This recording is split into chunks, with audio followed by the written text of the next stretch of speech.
2026 आते आते गवर्नमेंट के द्वारा एक घोषणा हुई कि 8 पे कमीशन लागू होगी सेंट्रल गवर्नमेंट और सेंट्रल गवर्नमेंट पेंशनर के लिए। इसको लागू करने के लिए 18 महीने का वक्त लिया है गवर्नमेंट। 18 महीने के दौरान गवर्नमेंट डिसाइड करेगी कि सर्विसमैन की अकाउंट में सैलरी आएगी या फिर उम्मीद ही रह जाएगी। दोस्तों, इस वीडियो में पूरा डिस्कस करेंगे आखिरकार गवर्नमेंट एम्प्लॉयर और पेंशनर की खाते में कितना आने वाली है सैलरी और पेंशन। वीडियो में बिल्कुल डिटेल में चर्चा करेंगे। तो आपको पता होगा जब जब सैलरी या तो गवर्नमेंट के द्वारा कोई स्कीम या तो कोई अलाउंसेस की बात आई तो हमेशा देखा गया कि गवर्नमेंट एम्प्लॉयर हमेशा नाराजगी जताते हुए। इसका कारण क्या है और क्यों गवर्नमेंट एम्प्लॉयर आज खुश नहीं है?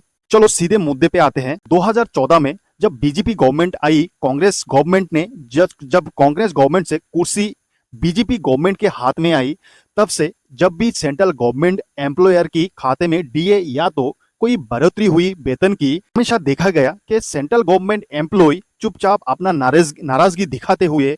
तो सीधी बात है, अगर कोई सोसाइटी में कोई मुद्दा छेड़ता है या पब्लिक की हित में कोई मुद्दा छेड़ता है तो पब्लिक रोड में प्रोटेस्ट करता है या तो अलग अलग तरीका से प्रोटेस्ट की क्रिया को अपनाता है। लेकिन इसका उल्टा, ठीक उल्टा है, चुपचाप अपनी मुंह जबान बंद करके सिर्फ सुनता है और देखता है क्या होने वाला है या तो क्या गवर्नमेंट डिसीजन लेने वाला है। उसमें ही सर्विसमैन या तो गवर्नमेंट एम्प्लॉयर खुश रहना पड़ता है। 2014 में जब बीजेपी गवर्नमेंट आई, कई बार डीए की बढ़ोतरी हुई। इसके दौरान जब जब डीए की बढ़ोतरी हुई, गवर्नमेंट के द्वारा 3%, 2% या तो 4%, 4% बहुत कम गवर्नमेंट ने डीए सर्विसमैन के लिए लागू किया।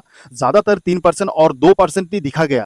तो आप हिसाब लगा सकते हो, 100 रुपया में 2 रुपया या तो 3 रुपया। महंगाई के जमाने में आपको भी पता होगा, महंगाई के जमाने में आज की डेट में हर सामान की कीमत आसमान छू चुकी है। इसके बावजूद भी गवर्नमेंट जो सर्विसमैन की डीए की बढ़ोतरी 3% या तो 2% में ही तय करती है। तरफ से देखा जाए तो चुपचाप से सहने वाली हिसाब करो या तो मरो। तो भाई, परिवार पालने के लिए एक एम्प्लॉयर को उसके पास कोई और चारा नहीं रहता है, क्योंकि उसके पास एक ही हथियार रहता है परिवार पालने के लिए, गवर्नमेंट जॉब या तो जो जॉब कर रहा है उस पर टिके रहना और कैसे तैसे दिन गुजरना। आपको भी पता होगा 2014 से पहले इंडियन नेशनल कांग्रेस के नेतृत्व वाली सरकार के अंतिम वर्षों में पेट्रोल की कीमत अलग अलग समय पर बदलती रहती थी। 2014 के बाद नरेंद्र मोदी की नेतृत्व में भारतीय जनता पार्टी की सरकार बनी, तब दिल्ली में पेट्रोल की कीमत लगभग 21.41 पैसा की लीटर पे देखा गया। हर लीटर 100 रुपया आंकड़ा पहली बार 2021 में भारत की कई शहरों में टैक्स के अनुसार अलग अलग समय पर हुआ। दिल्ली सहित कई अन्य शहरों में पेट्रोल की कीमत 100 रुपया से ऊपर भी चला गया था।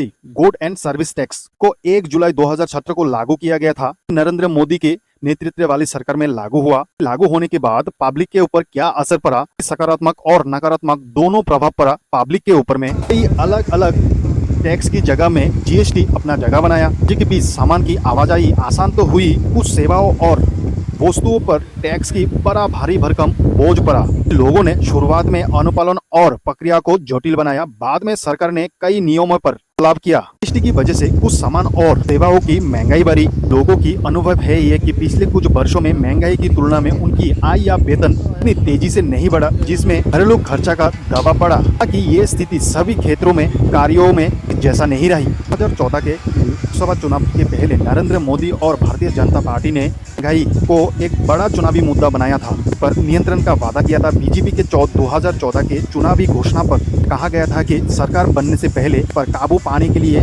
कदम उठाया जाएगी। जमाखोरी और कालाबाजारी रोकने, स्टेबलाइजेशन फंड बनाने और किसानों के लिए बेहतर बाजार व्यवस्था जैसे का उल्लेख था।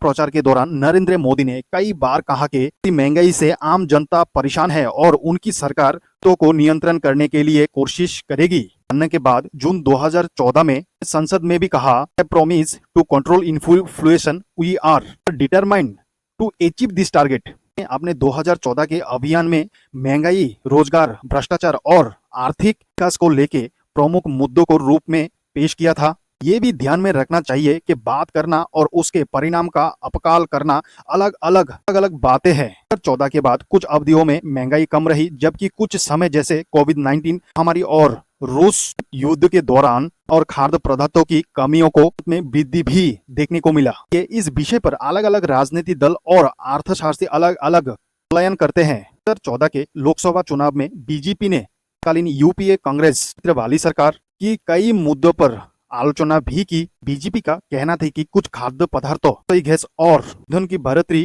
कीमतों से आम जनता पर बड़ी प्रेशर पड़ रही है। रैलियों में नरेंद्र मोदी ने कहा कि उनकी सरकार महंगाई पर नियंत्रण वाली का प्रयास करेगी। बीजेपी ने यूपीए सरकार पर कई बड़े घोटाले के आरोप भी प्रमुख भी मुद्दा बनाया, जैसे कि 2G spectrum case, oil Graeme controversy, allocation controversy का आरोप था कि इस मामलों से सरकार की भी और अर्थव्यवस्था को नुकसान पहुंचाया। ने कहा कि पर्याप्त नई रोजगार नहीं बन रहा है, युवाओं को बेहतर अवसरों की जरूरत है। बीजेपी ने यह भी आरोप लगाया था कि आर्थिक विकास की रफ्तार धीमी पड़ गई है और विदेश का माहौल कमजोर हो रहा है। प्रचार में विकास को प्रमुख मुद्दा बनाया गया था। में आने से पहले बड़े बड़े वादे तो हुए, लेकिन इम्प्लीमेंट कहीं दिखाई नहीं दे रहा है। को भी पता होगा, हाल ही साल में बीते कुछ सालों में कई बार अलग अलग पेपरों की लीक का घटना सामने आई। पेपर की लीक घटना की सामने आई, गवर्नमेंट इसके ऊपर कोई इनिशिएट लिया ना, कोई ठोस कानून बनाया। 2024 में नीट परीक्षा में पेपर लीक और अनियमितता के कारण से पार्टी के ऊपर आरोप लगी की जांच बाद में सेंट्रल ब्यूरो ऑफ इन्वेस्टिगेशन यानी सीबीआई को सौंपी गई थी। मामला सुप्रीम कोर्ट ऑफ इंडिया तक पहुंचा। सवाल यह है, जो बीजेपी सरकार चुनाव प्रचार के पहले ये वादे किए कि रोजगार बढ़ाएगा, जो युवा की फ्यूचर के ऊपर ध्यान दिया जाएगा, नौकरी की अलग अलग रास्ते बनाई जाएगी, लेकिन अभी हर साल कहीं ना कहीं ऐसे बड़े कॉम्पिटिटिव जो एग्जाम है, इसकी पेपर लीक की घटना हर साल देखने के लिए आ रहा है। हर स्टेट में पेपर की घोटाला सामने आ रही है, पेपर लीक की घोटाला, पैसे से नौकरी को बेचा जा रहा है। अब एक गरीब घर की बेटा 3 साल से 5 साल तक एक नौकरी की तलाश में कंटिन्यू प्रिपरेशन करता रहता है।